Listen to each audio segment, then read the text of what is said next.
नमस्कार, स्वागत है आपके वन न्यूज की इस खास पेशकश में और आपके साथ मैं हूं दीपक व्यास। अगले साल यानी कि 2024 में होने वाले लोकसभा चुनाव में अब करीब 1 साल का और राजस्थान में होने वाले विधानसभा चुनाव में करीब 7.5 महीने का वक्त ही बचा है। ऐसे में राजनीतिक दल चुनावी चौसर बिछाने और सजाने में जुटे हैं। प्रधानमंत्री मोदी और भाजपा से मुकाबले के लिए कांग्रेस अब दूसरे राजनीतिक दलों के सहारे जीत की जुगत तलाश रही है, जिसको लेकर कांग्रेस अध्यक्ष मल्लिकार्जुन खड़गे और पूर्व अध्यक्ष राहुल गांधी के साथ बिहार के मुख्यमंत्री नीतीश कुमार और तेजस्वी यादव सरीखे नेताओं की बैठक में विपक्षी एकता को मजबूत करने पर मंथन हुआ है।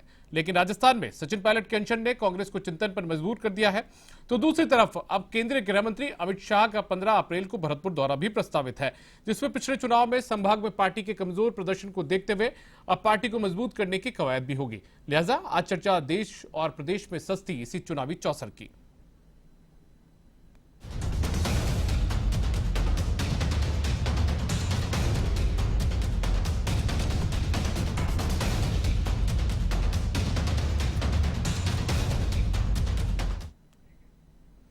और इसी मुद्दे पर चर्चा के लिए हमारे साथ में दो खास मेहमान हमारे स्टूडियो में मौजूद हैं। प्रतीक सिंह जी जो कि कांग्रेस के नेता हैं और साथ में श्याम झा जी जो कि बीजेपी के नेता हैं। आप दोनों का बहुत बहुत स्वागत है, प्रतीक जी और श्याम जी।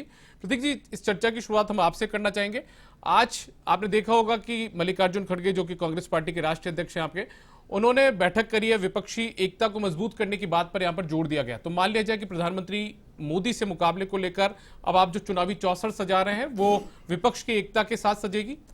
देखिए, काफ़ी लंबे समय से कांग्रेस पार्टी और कांग्रेस अध्यक्ष मल्लिकार्जुन खड़गे और हमारे पूर्व अध्यक्ष राहुल गांधी जी एक बात उठा रहे हैं कि किस तरीके से भ्रष्टाचार इसके सरकार में बढ़ा है, किस तरीके से ईडी, सीबीआई और इनकम टैक्स का जो दुरुपयोग हो रहा है वो विपक्ष के नेताओं के ऊपर हो रहा है। और जो नेता बीजेपी ज्वाइन कर लेता है किसी दूसरी पार्टी से, विपक्षी पार्टी से जाकर के, फिर उसके ऊपर जांच बंद हो जाती है। तो विपक्षी एकता जो सारे नेताओं को, सारे दल को एक साथ ला करके और हम जनता के सामने अपने मुद्दे रखना चाहते हैं कि एक तो ये भ्रष्टाचार, जो अडानी का भ्रष्टाचार बढ़ता जा रहा है और जिसके ऊपर जो केंद्र सरकारें बात करने को भी तैयार नहीं है, उसको हम जन जन तक लेकर के जाएंगे, भ्रष्टाचार को उजागर करेंगे। और साथ में जो मुद्दों की, जो महंगाई, बेरोजगारी, आर्थिक असमानता जो बढ़ती जा रही है, वो हमारे मुद्दे हैं और वही लेकर के जनता के बीच में हम जाने की तैयारी में। और पिछले दिनों आपने देखा था कि हमने भारत जोड़ो यात्रा जो कन्याकुमारी से कश्मीर तक गई थी, वहां भी हमारे मुद्दे यही थे और राहुल गांधी जी ने यही मुद्दे उठा करके आम जन की आवाज को बुलंद करने का काम किया है।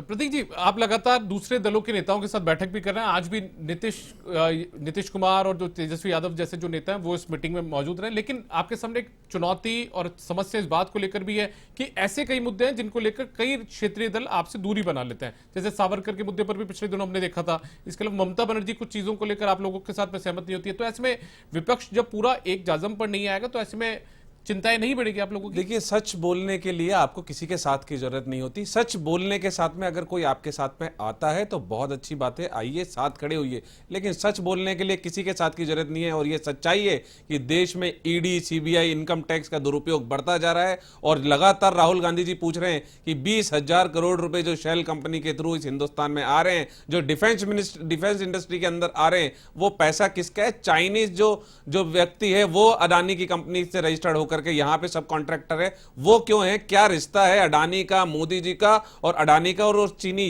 नागरिक का? और मुझे लगता है सच बोलने के लिए किसी के साथ की जरूरत नहीं होती। अगर अकेला भी है सच तो सच ही रहता है। लेकिन चुनाव जीतने के लिए, चुनावी रण में कूदने के लिए तो आपको साथ की जरूरत होगी। नहीं, बिल्कुल साथ। मैं कह रहा हूं अगर पार्टियां साथ आती हैं, जैसे आपने आज प्रेस कॉन्फ्रेंस देखा था, मल्लिकार्जुन खड़गे जी, नीतीश कुमार जी, राहुल गांधी जी और तेजस्वी जी ने जो साथ में एक साथ प्रेस कॉन्फ्रेंस की थी, उसमें यही कहा था कि जो दल साथ आना चाहते हैं आइए, सबका वेलकम है, सब साथ मिलकर के आवाज को बुलंद करेंगे। और जो नहीं आएंगे कोई दिक्कत नहीं है। सच को अगर बुलंद करने के लिए राहुल गांधी जी तो भारत जोड़ो यात्रा के दौरान भी कह रहे थे कि अगर सच कहने के लिए उनको अकेला चलना तो भी वो अकेले चलेंगे, उनको किसी के साथ की जरूरत नहीं है। ठीक है श्याम जी, आपने सुना यहां पर प्रतीक जी की बातों को भी आपने सुना। अब मोदी से लड़ाई के लिए, बीजेपी से लड़ाई के लिए, लड़ने के लिए, 2024 जीतने के लिए, जो चुनाव है उसको जीतने के लिए अब तमाम जो विपक्षी पार्टियां उनको एकजुट होने की कवायद जो है वो तेज हो चुकी है। तो बीजेपी के लिए नुकसानदायक होगी तमाम फैसले? देखिए दीपक जी, पूरा देश मोदी के साथ खड़ा है। अब ये अगर आज कांग्रेस की स्थिति जो आज से कुछ साल पहले हम देखेंगे तो देश में सबसे बड़ी राजनीतिक पार्टी होती थी, आज की तारीख में उनको अगर पूरे विपक्षी दल को एक करने की जरूरत, आवश्यकता पड़ रही है तो कहीं ना कहीं यह सिद्ध हो गया है कि कांग्रेस का अस्तित्व बिल्कुल खतरे में है और समाप्त होने के कगार पर है। जिस प्रकार से भाजपा ने तय किया था कि कांग्रेस मुक्त भारत बनाएंगे, और आज कांग्रेस को खुद को भी लगने लगा है कि हमारा अस्तित्व समाप्त होने वाला है, और उसको अपने अस्तित्व को बचाने के लिए ये लोग छोटे छोटे दलों को इकट्ठा करने की कोशिश कर रहे हैं। लेकिन उसमें एक बहुत बड़ा संघर्ष ये है कि उसमें प्रधानमंत्री के दावेदार बहुत सारे हैं। आप नीतीश कुमार जी प्रधानमंत्री के दावेदार हैं, केजरीवाल जी प्रधानमंत्री के दावेदार हैं, राहुल गांधी का सपना है प्रधानमंत्री बनना। तो पहले ये तो तय कर ले एक साथ होने से पहले कि प्रधानमंत्री कौन होगा। आज ये बैठ जाते हैं एक साथ, एक बार प्रेस कॉन्फ्रेंस कर लेते हैं, लेकिन फिर अलग अलग, आपने जो कहा कि अलग हो जाते हैं कई विचारों को लेकर के, तो उसमें सबसे बड़ा संकट इनके साथ ये है कि ये तय नहीं कर पाते एक होने के बाद कि हमारा प्रधानमंत्री किसको हम तय करें, क्योंकि हर आदमी उसमें प्रधानमंत्री का दावेदार है। तो मोदी के सामने खड़ा होने के लिए इनको कोई भी विकल्प नहीं है इनके पास, और देश की जनता, पूरा राष्ट्र मोदी जी के साथ है, और 2024 में पिछले से भी ज्यादा सीटों से भारतीय जनता पार्टी सरकार बनाएगी केंद्र में, और मोदी जी का राज बरकरार रहेगा। मतलब मान लीजिए श्याम जी, जो जिस बात को लेकर राजस्थान बीजेपी पर आरोप कांग्रेस लगाती रहती है कि आप लोगों के यहाँ पर मुख्यमंत्री बनने वालों के चेहरे ज्यादा हैं, वो स्थिति इनके साथ भी है वहां पर। देखिए, भारतीय जनता पार्टी के ही सभी कार्यकर्ता हैं, हमारे पास योग्य उम्मीदवार हैं, कई ज्यादा हैं, लेकिन वहां पे तो सभी पार्टियां अलग अलग हैं। दीपक जी, दोनों चीजों में फर्क है। हमारे यहाँ पे योग्य उम्मीदवार ज्यादा हैं, और हर व्यक्ति जो राजनीति में आए तो उसकी महत्वाकांक्षा होती है। लेकिन दीपक जी, भारतीय जनता पार्टी में ये तय है कि सूचना के बाद सोचना बंद। जब एक बार तय हो जाता है पार्टी की तरफ से कि ये उम्मीदवार फाइनल हो गया, तो वही होता है। अभी हाल फिलहाल राजस्थान में मोदी जी के चेहरे पर चुनाव लड़ेंगे, चुनाव के बाद तय किया जाएगा, केंद्रीय नेतृत्व तय करेगा कि मुख्यमंत्री कौन होगा। ठीक है प्रतीक जी, आपने सुना श्याम जी को। श्याम जी का आरोप साफ तौर पर यही कि आप लोग एक जाजम पर बैठ तो जाते हैं, लेकिन उसके बाद में समस्या आप लोगों के साथ वही होगी कि प्रधानमंत्री बनने की जो महत्वाकांक्षा है वो इस पूरी यूनिटी को, पूरी जो एकजुटता है उसको तोड़ देगी। देखिए, भाजपा का जो पितृ जो संगठन था आज़ादी से लेकर के आज तक, और आज अब भाजपा का जो देश का संविधान है उसके ऊपर विश्वास नहीं है, क्योंकि देश का संविधान ये बोलता है कि पहले सांसद चुन करके आएंगे, सांसद जिसको चाहेंगे वो प्रधानमंत्री बनेगा। ये कोई अमेरिका की तरह प्रेसिडेंशियल चुनाव नहीं है कि आप डायरेक्ट प्रेसिडेंट के नाम पे, या तो आप बदल दीजिए संविधान को, डायरेक्ट प्रेसिडेंट, जैसे अमेरिका के अंदर चुनाव होता है प्रेसिडेंशियल, वैसे प्रधानमंत्री का चुनाव कर दीजिए। डायरेक्ट प्रधानमंत्री के नाम पे वोट देंगे, कोई मेंबर ऑफ पार्लियामेंट नहीं होगा, कोई एमएलए नहीं होगा, तो या तो वो कर दीजिए, और या फिर अगर आपको संविधान में आस्था है, संविधान में विश्वास है, तो आप ये बोलिए कि सांसद चुनकर सांसद आएंगे। और हम यही कहते आए हमेशा से, चाहे हम कहीं भी चुनाव लड़ें, चाहे स्टेट में लड़ें, चाहे से हम लोग केंद्र में चुनाव लड़ें, सांसद चुन के आएंगे, विधायक चुन के आएंगे, और वही तय करते हैं। और आज श्याम जी ने फिर एक बात प्रूफ कर दी है कि इतने सारे तो कैंडिडेट हैं वहां यहाँ पे मुख्यमंत्री के, उसमें से एक और मुख्यमंत्री का कैंडिडेट जुड़ गया है, वो है नरेंद्र मोदी, क्योंकि उन्हीं के नाम पे चुनाव लड़ा जाएगा, तो हो सकता है वो प्रधानमंत्री छोड़ करके, अपनी पोस्ट छोड़ करके और मुख्यमंत्री बन जाएं। तीसरी बात ये इन्होंने कही कि सूचना के बाद सोचना बंद कर देते हैं, तो ये बिल्कुल सही बात है। ये अपना दिमाग भाजपा का कोई व्यक्ति नहीं लगाता है।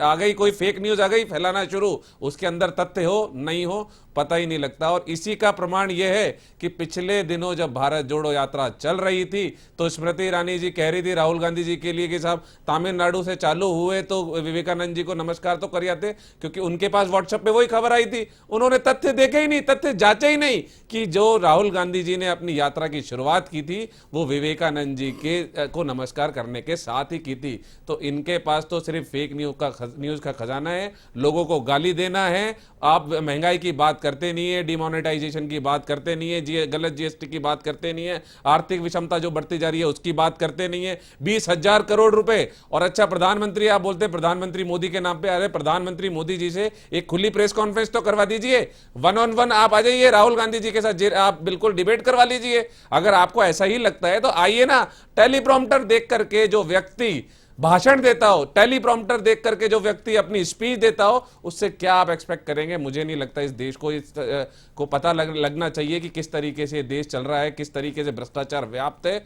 और धीरे धीरे इनके भ्रष्टाचार की जो कलई है वो खुलती जा रही है। श्याम जी, आप कुछ कह रहे थे? जी, लोकतंत्र की बात कर रहे हैं प्रतीक जी। आपातकाल लगाने वाली प्रधानमंत्री इंदिरा गांधी थी और एक पार्टी का राष्ट्र उपाध्यक्ष किसी प्रधानमंत्री का पत्र बीच सभा में फाड़ देता है, ये लोकतंत्र की बात करने वाले लोग हैं। आप खुद देख लीजिए।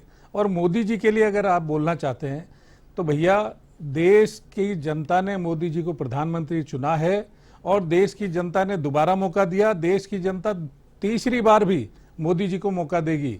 और देश की जनता ने, आप कह रहे हैं कि राहुल गांधी जी के साथ आप उनकी डिबेट करा दीजिए। भैया, पहले राहुल गांधी जी का बौद्धिक स्तर वो लाइए कि वो मोदी जी के साथ डिबेट कर पाए, बहस कर पाए, तो फिर आप बात करिएगा कि राहुल गांधी जी मोदी जी के साथ डिबेट कर पाए। आप राहुल गांधी जी पहले हम मुझसे डिबेट करा लीजिए, तब पता पड़ेगा कि उनका बौद्धिक स्तर क्या है। उसके बाद वो मोदी जी से आगे जाके डिबेट करें। पहले हमसे तो डिबेट कर लें। जी प्रतीक जी। देखिए दीपक जी, अभी मैंने बात बोली और ये सर्व तथ्य है, सर्वविदित है कि प्रधानमंत्री जी जब मोदी जी जब भाषण देते हैं, जब सभा में भाषण देते हैं, जब टीवी के सामने भाषण देते हैं तो टेलीप्रॉम्प्टर के थ्रू कर देते हैं। तो ये तो सर्वविदित है कि उनका, मोदी जी का बौद्धिक स्तर क्या है, सबको पता है ये कि उनका जो व्यक्ति टेलीप्रॉम्प्टर देख करके स्पीच दे रहा है उसका बौद्धिक स्तर की आप जांच अपने आप कर लीजिए। और इसी डर से, इसी वजह से जब जब टेलीप्रॉम्प्टर में दिक्कत आती है तब तब उनकी जुबान लड़खड़ा जाती है। दूसरी बात, अगर आपका बौद्धिक स्तर बहुत अच्छा है प्रधानमंत्री जी का, तो आइए ना, खुली प्रेस कॉन्फ्रेंस कीजिए। क्यों नहीं करी? 9 साल में आज तक प्रेस कॉन्फ्रेंस नहीं करी। और प्रधानमंत्री पद के चुनाव की बात करते हैं तो इस देश ने 55 साल तक कांग्रेस को वोट देकर के चुनाव जिताया है। 55 साल तक वापस से इलेक्ट होकर के कांग्रेस के प्रधानमंत्री बनते आए हैं। और किसी जमाने पे आप भूलिए मत, दो मेंबर ऑफ पार्लियामेंट जीत के आए थे आपके, ना तो लाल कृष्ण आडवाणी जीते थे और ना अटल बिहारी वाजपेयी जीते थे। तो दो एमपी वाली पार्टी को इतना वो नहीं करना चाहिए। और आपकी पार्टी, आपको पता है आपका पितृ संगठन क्या था? जो झंडे का अपमान करता था, जो देश के तिरंगे का अपमान करता था, जो देश के संविधान का अपमान करता था। इस तरीके का चाल चरित्र और चेहरा हमेशा से आरएसएस का रहा है। और ये बात जब देश आजाद हुआ था तो ये कह रहे थे झंडे के लिए, जो आज बड़ा झंडा विदुर बनते हैं, झंडा लेकर के चलते हैं कि 3 रंग का झंडा तो ये बिल्कुल अशुभ है, ये चलेगा नहीं, और आज झंडे की बातें कर रहे हैं। तो आप इनका देखिए आरएसएस का चाल चरित्र और चेहरा आजादी से पहले, आजादी के बाद और आज तक जनता के सामने है। ये कुछ समय के लिए आप वोट लेकर के जीत सकते हैं, लेकिन जनता के सामने सच्चाई आकर के ही रहती है। चलिए, वही मैं कहना चाहूंगा, जनता के सामने सच्चाई आ गई। आपके 50 साल 55 साल जो आप बात कर रहे हैं उसकी सच्चाई आ चुकी है जनता के सामने। और इसीलिए आप अपना अस्तित्व बचाने के लिए आज पार्टियों को, छोटी छोटी पार्टियों को इकट्ठा करने की कोशिश कर रहे हैं। अपना अस्तित्व आप खतरे में महसूस कर रहे हैं।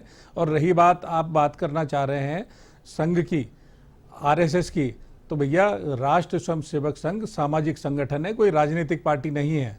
और आप कहना चाहेंगे कि प्रधानमंत्री मोदी जी के लिए, तो मोदी जी ने विश्व पटल पर जो भारत की पहचान बनाई है पिछले 9 सालों में, वो पूरा विश्व जानता है। और आज पूरा विश्व आशा भरी निगाहों से मोदी जी की तरफ देखता है। विश्व जानता है, जब तो चाइना रीनेम कर रहा है, आपके नाम बदल देता है अरुणाचल के, जब तो विश्व पटल देख रहा है, जब तो आपके नाम बदल देता है। और आपके मुंह से तो यही नहीं निकल रहा, आप बोल ही नहीं रहे।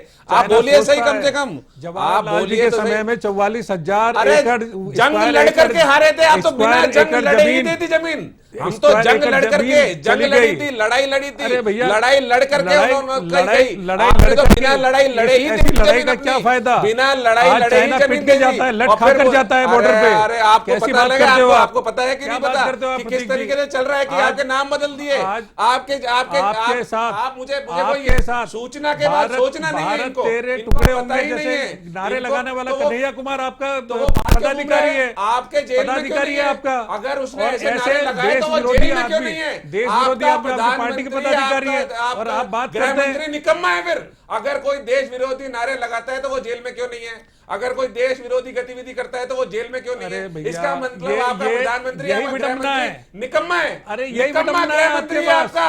इसी का मतलब ये है, अगर देश विरोधी नारे लगाने वाले व्यक्ति अगर जेल में नहीं है दीपक जी, तो आपका गृहमंत्री निकम्मा है। दीपक जी, यही विडंबना है इस पार्टी के साथ। अगर कार्रवाई हो तो सीबीआई के ऑफिस के बाहर धरना देंगे कि कार्रवाई क्यों हो रही है। कार्रवाई ना हो तो भैया गृह मंत्री निकम्मा है। देश विरोधी गतिविधि के लिए सीबीआई जांच करती है, ये नहीं पता। और उनकी शांति गिरफ्तारी के की बात ये आती है बिल्कुल सही बोली, तो ये सूचना बोलते के बाद हैं, भैया ये गलत हो रहा सोचते है ही नहीं। चलिए, आप दोनों के ऊपर सूचना हो के जाते बाद कोई नहीं सोच रहे, भाजपा वाले ईडी कभी बिठा नहीं लेती सोचते है राहुल हैं। गांधी को, तो बोले लोकतंत्र खतरे में आ गया, राहुल गांधी के साथ पूछताछ हो अरे रही है। आप सूचना के उनको बाद बिठा रखा सोचिए है। पहले, अरे आप भैया, चलिए, बोल रहे हैं वो सोचिए। चलिए प्रतीक जी और श्याम जी, मैं आपको रोकना चाहूंगा यहाँ पर। बताइए कि अगर देश विरोधी कराना चाहते हो, देश विरोधी पहले बोलते थे गतिविधि राहुल गांधी पे कार्रवाई क्यों नहीं करिए करते ना। चलिए आप कार्रवाई करिए, हम ये कह रहे हैं, हम ये कह रहे हैं, आप कार्रवाई करिए। चलिए प्रतीक जी और श्याम जी, मैं आपको रोकना चाहूंगा। एक सेकंड, एक मिनट में अपनी बात खत्म कर रहा हूं। हाँ बताइए। ये तय करना चाहते क्या हो, कार्रवाई होती है तो फिर आप बिलबिलाते क्यों हो? कार्रवाई करें, हम ये आप चाहते हैं धरने हेमंत देते हो, बिस्वा के खिलाफ भी दबाव कार्रवाई बनाते करें, हो। हम चाहते हैं नारायण आप राणे दबाव के खिलाफ भी बनाते हो कार्रवाई वहां पर। करें, हम चाहते हैं पंकजा मुंडे के खिलाफ भी कार्रवाई करें। CBI ऑफिस के लेकिन बाहर आप धरना जब देकर अपने दबाव नेताओं बनाते को हो। बचाते हो और दूसरों के खिलाफ, और फिर उसकी क्या होता है, प्रिलिमिनरी इंक्वायरी भी 9 साल के अंदर खत्म नहीं हुई। 9 साल के अंदर एक केस बता दीजिए जो मोदी सरकार ने शुरू किया और उसकी जांच खत्म हुई हो। 9 साल में कुछ कर नहीं पा रहे, आप बोल रहे देश विरोधी नारे लग रहे, फिर कुछ नहीं कर पा रहे, तो निकम्मी और नकारा सरकार है ये। चलिए। इससे बिल्कुल इस चर्चा को वापस आगे बढ़ते हैं। प्रतीक जी, मेरा सवाल अब आपसे यह है कि एक तरफ तो आप मंथन कर रहे हैं पूरी तरीके से 2024 को जीतने के लिए, मोदी सरकार से लड़ने के लिए, बीजेपी से लड़ने के लिए, और राजस्थान में जो कलंचन हुआ उसके बाद में आप चिंतन पे भी मजबूर हो गए हैं। हालांकि जवाब देना बहुत कठिन होगा आप लोगों के लिए, क्योंकि कांग्रेस पार्टी फिलहाल इस सवाल से बच रही है। देखिए, आज अशोक गहलोत जी ने एक प्रेस कॉन्फ्रेंस की थी, माननीय मुख्यमंत्री जी ने, तो हमारा मुख्यमंत्री जी ने कहा है कि हमारा एकमात्र जो उद्देश्य है वो जो 2030 का जो विजन रखा है मुख्यमंत्री जी ने, कि महंगाई से किस तरीके से राहत मिले जनता को और किस तरीके से राजस्थान पूरे देश के अंदर नंबर 1 हो, वो हमारा विजन है और उसी के ऊपर हम लोग काम कर रहे हैं। और उसी के लिए आप देखिए, पूरे देश में पहली बार ऐसा हुआ है कि 500 रुपये में हम सिलेंडर देने जा रहे हैं। पहली बार ऐसा हुआ है कि सोशल पेंशन हम लोगों ने चालू की है। पहली बार ऐसा हुआ है कि 2000 यूनिट बिजली फ्री किसानों को मिल रही हो। और कई छोटे प्रदेशों में हुआ है, लेकिन बड़े प्रदेशों की अगर आप बात करेंगे तो बड़े प्रदेशों में पहला प्रदेश है राजस्थान, जिसमें 100 यूनिट बिजली उपभोक्ताओं को फ्री मिल रही हो, जहां पे 25 लाख रुपए का इलाज मुफ्त मिल रहा हो। और इन्हीं स्कीम्स को लेकर के, क्योंकि आप देखिए वैश्विक पटल पे और उसके कंपैरिजन में हिंदुस्तान में किस तरीके से महंगाई बढ़ रही है। डीजल पेट्रोल के दाम कम तो होते हैं, लेकिन केंद्र की सरकार ना तो उसके दाम कम करती है, ना अपनी एक्साइज ड्यूटी जो है वो कम करती है। आप देखिए 400 रुपए का सिलेंडर मिला करता था 2014 में, जब ये सिलेंडर लेकर के स्मृति ईरानी जी सड़क डोलती थी कि इतना महंगा कर दिया 400 रुपए का सिलेंडर। आज 1100 रुपए के सिलेंडर पे बोलती बंद है। कोई बात नहीं, केंद्र सरकार ने इतना ज्यादा दुख दिया जनता को, कोई दिक्कत नहीं है, हम उनको थोड़ा सा अच्छा फील कराएंगे और उसके लिए हमने 500 रुपए के सिलेंडर की घोषणा की। 76 लाख परिवारों को 500 रुपए में सिलेंडर देंगे। तो हमारा मुख्य उद्देश्य आम जन की भलाई है, आम जन के लिए, और राजस्थान किस तरीके से आगे बढ़ सकता है, महंगाई से आम जन को किस तरीके से राहत मिल सकती है, किस तरीके से जो हेल्थ इंफ्रास्ट्रक्चर बढ़ सकता है, किस तरीके से एजुकेशन इंफ्रास्ट्रक्चर बढ़ सकता है, इसी के लिए हम काम कर रहे हैं और 2030 का विजन लेकर के राजस्थान को नंबर 1 बनाने के लिए पूरे देश के अंदर कार्यरत है। मतलब कोई फर्क नहीं पड़ेगा इन अनशन वंशन का, तो है ना? देखिए, हमारा जो उद्देश्य एक ही है, वो आप उद्देश्य से भटकाने के लिए कुछ कोशिश ना करें। मैं तो कह रहा हूं हमारा उद्देश्य बिल्कुल फिक्स है कि 2030 में राजस्थान नंबर 1 होकर रहेगा पूरे देश में। श्याम जी, अमित शाह भी आ रहे हैं, जहां पर आपकी परफॉर्मेंस काफी कमजोर रही, वहां पर अब आप लोग जीतना चाहते हैं भरतपुर संभाग में। जी बिल्कुल दीपक जी, जहां जहां हम कमजोर हैं वहां हम काम बढ़ा रहे हैं अपना। 365 दिन काम करने वाली पार्टी है। और जैसा प्रतीक जी ने कहा कि 2030 में नंबर 1 पे पहुंचाएंगे, तो ये गलत कह रहे हैं। 2030 नहीं, राजस्थान भारत में अभी भी नंबर 1 पे है, बलात्कार में नंबर 1 पे है, बेरोजगारी में नंबर 1 पे है। तो नंबर 1 पे तो आपने पहुंचा दिया है, महिला उत्पीड़न में, दलित अत्याचार में, हर चीज में नंबर 1 पे है राजस्थान भारत में। तो और आप इससे ज्यादा और क्या पराकाष्ठा कर सकते होंगे, तो वो तो राजस्थान की जनता तय करेगी कि आप 2030 के सपने देखना बंद करें और 2023 में दुकान समेटने की तैयारी करें। आप मुखालते में ना रहें। आपने नंबर 1 पे जितना पहुंचाना था पहुंचा दिया। राजस्थान की जनता इंतजार कर रही है 2023 के इलेक्शन का, तो और जवाब दे देगी राजस्थान की जनता। दीपक जी, मुझे ऐसा लगता है कि फिर जहां साहब ने जो बात बोली है वो उसी पे ही है कि सूचना के बाद सोचते नहीं है। एनसीआरबी का डेटा आया 2021 के अंदर। उस डेटा के अकॉर्डिंग जो केंद्र सरकार के अंडर आती है जो एजेंसी, उस डेटा के उस रिपोर्ट के अंदर ही लिखा हुआ है कि राजस्थान में जितने भी जो महिला उत्पीड़न के जो केस दर्ज हुए हैं उसमें 50% झूठे निकले। ये राजस्थान की सरकार नहीं कह रही है, ना कांग्रेस पार्टी कह रही है, ये एनसीआरबी की एजेंसी कह रही है जो केंद्र सरकार के अंडर में आती है। दूसरी बात, अगर आप ये कहेंगे कि अगर सही मायने में अगर एनसीआरबी की रिकॉर्ड को अगर कंपेयर करके किया जाए तो महिला उत्पीड़न में उत्तर प्रदेश नंबर 1 है, किडनैपिंग में उत्तर प्रदेश नंबर 1 है, मर्डर में उत्तर प्रदेश नंबर 1 है, और टॉप 5 में इनके सारे स्टेट आते हैं।